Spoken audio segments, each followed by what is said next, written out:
इतनी तेजी से इतने शानदार तरीके से जुमले फेंकने वाला आज तक न इतिहास में कभी कोई पैदा हुआ है न भविष्य में कभी कोई पैदा होगा। उदयपुर में जो घटना हुई उसका जवाब नहीं दिया मोदी जी ने, आज तक देना चाहिए था बनारस में उनको। उसको लेकर के तमाम चीजें हो रही हैं। काशी पूरे विश्व की है। ताल्लुक तो है ना काशी से आपका? हाँ, ताल्लुक काशी से पूरे विश्व का ताल्लुक है यार, क्या बात करते हो आप। उस पर बपोती थोड़ी है किसी की। देख लीजिए जम्मू कश्मीर का जो अध्यक्ष है उसके हाथ में हाथ डाल करके कंधे पर रख करके ऐसे कौन फोटो खिंचाता है जो सबसे ज्यादा लगाव होता है जिसका जिससे। तो आखिर ये रिश्ता क्या कहलाता है, इनको आकर के ये तो बताना चाहिए ना कम से कम। इसका जवाब नहीं दोगे आप। इन्होंने बनारस में एक आदर्श गांव की चर्चा की थी, याद है आपको? उस गांव की हालत क्या आप जाकर देख लिए, नालियां तक तो बनी नहीं है, रोडें टूटी पड़ी हैं। ये तो जब बंगाल में चुनाव लड़ने के लिए गए थे वहां तो सोनार बंगला बना रहे थे। सुंदर, सबसे भव्य, सबसे दिव्य जो लोकार्पण होने वाला था, इनकी लोकार्पण वाली सूची से आज उसको हटा दिया गया। जाकर के गूगल को खंगालिए पहले। जगह जगह जाकर के लोगों को धर्म का सर्टिफिकेट देने की जो है एक होड़ लगा करके बैठे हैं। उनको आकर के पहले हमसे सर्टिफिकेट लेना चाहिए। वो नहीं है, नकली लोग हैं। तो आप देंगे सर्टिफिकेट? अब बिल्कुल दूंगा, क्यों नहीं बात। नमस्कार, एक बार फिर से आप सभी का स्वागत है DS4 न्यूज में। लगातार जो है प्रधानमंत्री मोदी को लेकर के खबरें चलती रहती हैं कि प्रधानमंत्री मोदी जी हमेशा जो है चुनाव के ही मूड में होते हैं। लेकिन इससे पहले हम आपको बता दें कि इस मोदी जी के दौरे के बाद ये कवायतें लगाई जा रही हैं कि मोदी जी का दौरा हल्के में मत मानिए, क्योंकि सन 2024 की ये नींव रख चुके हैं। और इससे पहले भी गृह मंत्री अमित शाह ने जिस तरीके से अपने तरीके से बयानबाजियां करी थी एक मीटिंग के दौरान, वो भी किसी से छुपा नहीं। और साथ ही साथ में जो है योगी आदित्यनाथ का वो बयान भी याद दिलाया जाएगा जो कुछ दिन पहले कहा गया था जब उपचुनाव हुए थे। चलिए, हमारे साथ इस मुद्दे पर बातचीत करने के लिए हमारे साथ खास मेहमान जो है गोपाल तिवारी जी मौजूद हैं। सीधे बात करते हैं, ज़्यादा समय व्यर्थ न करते हुए। कैसे देखते हैं गोपाल तिवारी जी प्रधानमंत्री मोदी जी का दौरा, और आप तो खुद काशी से हैं महाराज, कैसे देख रहे हैं?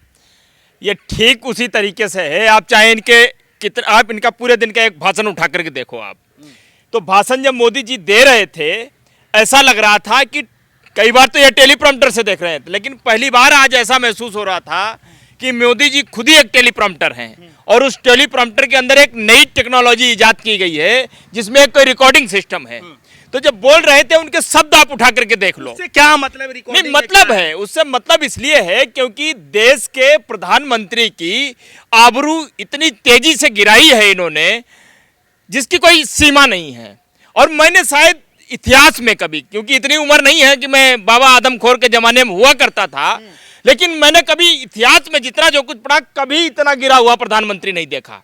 और ये मैं कह रहा हूं, शायद किसी को आपत्ति हो इस बात पर। क्यों मानते हैं ऐसा? इसलिए मानता हूं, मैं कह भी नहीं रहा हूं, क्योंकि प्रधानमंत्री नरेंद्र मोदी ने इसका जस्टिफिकेशन स्वयं दिया है कि मैं कितना गिरा हुआ हूं इस समय। और ये मैं इसलिए कह रहा हूं क्योंकि कुछ समय पहले जब ये गुजरात में मुख्यमंत्री हुआ करते थे, उस समय जब देश की इकोनॉमी गिरती थी, महंगाई होती थी या कोई भी समस्या होती थी, उस समय ये तंज कसते थे। और ऐसा ही तंज इन्होंने जब रुपया गिरा था डॉलर के मुकाबले, इन्होंने कहा था कि आज रुपया कुछ इस कदर से गिर रहा है कि मानो दिल्ली सरकार की आबरू गिर रही है और दोनों में कंपटीशन है। अरे वो तब का समय था, तो सुन लो, योगी की सरकार है, मोदी जी की सरकार है, यहाँ पे समय बदलता है, नहीं परिवर्तन होता देखिए, है। प्रधानमंत्री की कुर्सी तब भी वही थी, लोकतंत्र तब भी वही था, वोट तब भी जनता देती थी। वाले मोदी जी नहीं थे।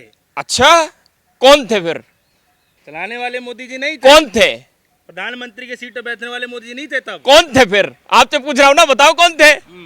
बस फर्क सिर्फ इतना था कि उस समय वो थे, इस समय क्या है कि इस समय सबसे बड़ा जुमलाबाज इस देश पे है। इतनी तेजी से इतने शानदार तरीके से जुमले फेंकने वाला आज तक न इतिहास में कभी कोई पैदा हुआ है न भविष्य में कभी कोई पैदा होगा। ये बात आप अच्छी तरीके से जान लो। और इसलिए प्रधानमंत्री जब स्वयं जस्टिफिकेशन दे चुके हैं, आज प्रधानमंत्री को देश के सामने आकर के इस बात का स्पष्टीकरण देना चाहिए। स्पष्टीकरण तो हर बात पर देते हैं, देना चाहिए कि देखो आज मेरी आबरू गिर चुकी है, क्योंकि अतीत में मेरे दिए गए भाषणानुसार मैंने ही इस बात का खुलासा किया था कि जब रुपया गिरता है तो देश के प्रधानमंत्री की आबरू गिरती है, दिल्ली की सरकार की आबरू गिरती है। हमारी सरकार तो पहले से ही गिरी हुई है, लेकिन आज हमारी आबरू भी गिर गई है। क्या ऐसा ये कह सकते हैं? आप बनारस की बात कर रहे हैं। पहली बात तो आपको यह बता दूं कि बनारस में जितने बीच में काशी है वो बाबा विश्वनाथ की नगरी है, और बाबा विश्वनाथ की नगरी का कायंत्रण करने का हिम्मत और कायंत्रण करने का दुस्साहस किसमें हो सकता है? अगर आप मेन मंदिर की बात करेंगे, वैसे मैं इन सब चीजों पे बहुत बचने की कोशिश करता हूं, क्योंकि आज जो लोग अपने आप को तथाकथित हिंदू कहते हैं, धर्म के ठेकेदार कहते हैं, पहली बात तो है नहीं वो। जो जगह जगह जाकर के लोगों को धर्म का सर्टिफिकेट देने की जो है एक होड़ लगा करके बैठे हैं, उनको आकर के पहले हमसे सर्टिफिकेट लेना चाहिए। वो नहीं है, नकली लोग हैं। तो आप देंगे सर्टिफिकेट? अब बिल्कुल दूंगा, क्यों नहीं दूंगा, सर्टिफिकेट देंगे? बिल्कुल दूंगा। इस हिंदुस्तान में पैदा हुआ हूं, इस हिंदुस्तान से प्यार करता हूं, इस हिंदुस्तान में मेरी आस्था बसती है, तिरंगे में मेरी आस्था बसती है। और जब तिरंगे का नाम लेता हूं मतलब विविधता में, अनेकता में एकता। कर रहा हूं भाई साहब, कर रहा हूं। अरे कर रहा हूं, तभी तो ये भोंपू लिए खड़े हो आप हमारे सामने। ऐसा ही हमको सुधारना आता है लोगों को, ऐसे ही सुधारना आता है। प्रधानमंत्री जी जिस भाषण में जिस शिक्षा के ज्ञान की गंगा को बहा रहे थे, उसमें क्या कह रहे थे आपने सुना? कि आने वाले 20-30 साल के बाद ऐसे युवाओं के हाथ में हिंदुस्तान की बागडोर होगी, हिंदुस्तान का भविष्य होगा। हम आखिर उन युवाओं के लिए क्या कर रहे हैं? आपने उन युवाओं को तलवार पकड़ाई हाथ में, पत्थर पकड़ाया हाथ में, गमछा डलवाई भगवा अपने हाथ में, तिलक लगवाया और जाकर के जाओ जो मिल जाए तुमको उसको गाली दो, उसको प्रताड़ित करो, चाहे वो हिंदू हो, चाहे वो मुसलमान हो और चाहे वो किसी भी जाति का हो। अगर वो तुम्हारे एजेंडे में फिट नहीं होता है उसके ऊपर जाकर के अत्याचार करो। और दूसरी तरफ शिवराज सिंह चौहान, एक मिनट, शिवराज सिंह चौहान, कैलाश विजयवर्गीय, इनके सबके बच्चों का इतिहास उठा करके देख लो। ये हिंदुस्तान में रहे नहीं जब से पैदा हुए। ये बाहर रह करके अपने आप तो अपने भविष्य को सिक्योर करते हैं, छोटी छोटी बात पे ट्वीट करके कि मेरा बेटा जो है गर्व से मेरा नाम रोशन कर रहा है। बाकियों के बेटे बेटे नहीं है क्या? तो मना कौन कर रहा है? वो तो सभी के बच्चों के लिए कह रहे हैं। जो भी शिलान्यास करते हैं, चाहे जो भी लोकार्पण करते हैं, जो भी कुछ लाते हैं योजनाएं, सबके लिए लेकर के आते हैं। भेदभाव तो करते ही नहीं है। भेदभाव नहीं करते हैं। आज इन्हें इतनी ही युवाओं की चिंता है, जब अभी ये अग्निपथ में एक अग्निवीर योजना लेकर के आए, उस समय जब देश का नौजवान रोड पर निकला अपना रोष व्यक्त करने के लिए, तब क्या किया इन्होंने? तब इन्होंने उनको क्या कहा? उनको गंजेड़ी कहा गया, उनको नशेड़ी कहा गया, उनको पबजी से ग्रसित कहा गया। उनको कहा गया कि ये किसी दूसरे जो देश में विद्रोह फैलाना चाहते हैं उनके इशारे पर काम कर रहे हैं। और सेना के तीनों प्रमुखों को ले आकर के उनको धमकवाया गया कि अगर आप कहीं दिख गए तो कौन से युवाओं की बात कर रहे हो? ये वही तो युवा हैं जो देश की रक्षा करते हैं। चलिए तो एक बात बता दीजिए मुझे, बार बार जो है कोई भी योजनाएं, चाहे कोई भी लोकार्पण होता है, चाहे कितनी बड़ी सौगातें दे दी जाती हैं, सवाल है, थोड़ा सुन लीजिए, क्योंकि आप भी काशी के हैं और वहाँ काशी में गए हुए थे आज, और प्रधानमंत्री मोदी जी जिस तरीके से 1775 करोड़ रुपए का जो है पूरी सौगात दे करके आए हैं। सवाल यहाँ पर ये उठ जाता है कि हर चीज़ों का जो है विरोध करना क्या सही लगता है? क्या कुछ भी लेकर के आए सिर्फ विरोध, कुछ भी लेकर के आए सिर्फ विरोध? कुछ अच्छाइयाँ भी होती है कि नहीं होती आप लोगों के मन में? देखिए, पहली बात तो मैं काशी का नहीं हूँ, काशी पूरे विश्व की है। एक मिनट, काशी पूरे, देखो इस मामले में हस्तांतरण मत किया करो। काशी पूरे विश्व की है। ताल्लुक तो है ना काशी से आपका? हाँ, ताल्लुक काशी से पूरे विश्व का ताल्लुक है यार, क्या बात करते हो आप? उस पर बपोती थोड़ी है किसी की, उस पर पूरे विश्व का ताल्लुक। और आप जिस लोकार्पण की चर्चा कर रहे हो, वहां सबसे बड़ा, सबसे सुंदर, सबसे भव्य, सबसे दिव्य जो लोकार्पण होने वाला था, इनकी लोकार्पण वाली सूची से आज उसको हटा दिया गया। जाकर के गूगल को खंगालिए पहले, आप अपने ज्ञान को बढ़ाइए, फिर सवाल पूछिए। आप समझ में आई बात आपको? तो ऐसे उल्टा सीधे सवाल मत पूछा करिए। आप देख लीजिए, सबसे बड़ा है, वो अलग चीजें होंगी, उनका कुछ अपना कुछ होगा, तो उससे उस पे क्या सवाल जवाब करना। सवाल ये उठ जाता है कि क्या लगता है कि इस दौरे के बाद से, प्रधानमंत्री मोदी जी चुनाव के बाद जो है काशी में पहली बार गए हैं, तो क्या लगता है कि जो है इस दौरे से सन 2024 का कुछ कनेक्शन आप देखते हैं? 24 का क्या मतलब? 24 का चुनाव 24 में लड़ा जाएगा, उसकी चर्चा हम अभी क्यों करें? और क्या कोई देश के भाग्य विधाता थोड़ी है? देश के भाग्य विधाता नहीं है। मैंने तो आपको बता दिया कि इससे गिरा हुआ तो प्रधानमंत्री आज तक देखा नहीं हमने, और ना ही इतिहास कभी देखेगा। अब ये बनारस चाहे एक बार जाए, चाहे 2 बार जाए, चाहे 3 बार जाए, क्योंकि फर्क इसलिए नहीं पड़ता, जनता सुन सुन करके इनकी बातों को तो चुकी है पक। इन्होंने बनारस में एक आदर्श गांव की चर्चा की थी, याद है आपको? जाकर के देखिए कितना आदर्श है। मैं तो कहता हूं नरेंद्र मोदी उस आदर्श गांव को एक उसका पूरा वो बनवा करके विश्व के सामने रख दें, देश के सामने नहीं, विश्व के सामने। पूरा सच्चाई और उसका पूरा इतिहास अपने आप आपको समझ में आ जाएगा। उस गांव की हालत क्या, आप जाकर देख लिए, नालियां तक तो बनी नहीं है, रोडें टूटी पड़ी हैं, जहां से सांसद है कह रहे हैं क्योटो बना देंगे। हाँ, बना तो दिया क्योटो। ये तो जब बंगाल में चुनाव लड़ने के लिए गए थे, वहां तो सोनार बंगला बना रहे थे। वहां के लोगों ने सोचा, भाई साहब आज तक तो हम सूखा दाल चावल खाते आ रहे हैं, ये हमको घी और मलाई खिलाने की बात कर रहे हैं, तो हजम ही नहीं होगा। उन्होंने उनको ही खा करके पचा करके हजम कर दिया। वापस लौटा है कि नहीं लौटा है? और कितना झूठ बोला उन्होंने, वो तो आपको साफ दिखाई दिया होगा ना।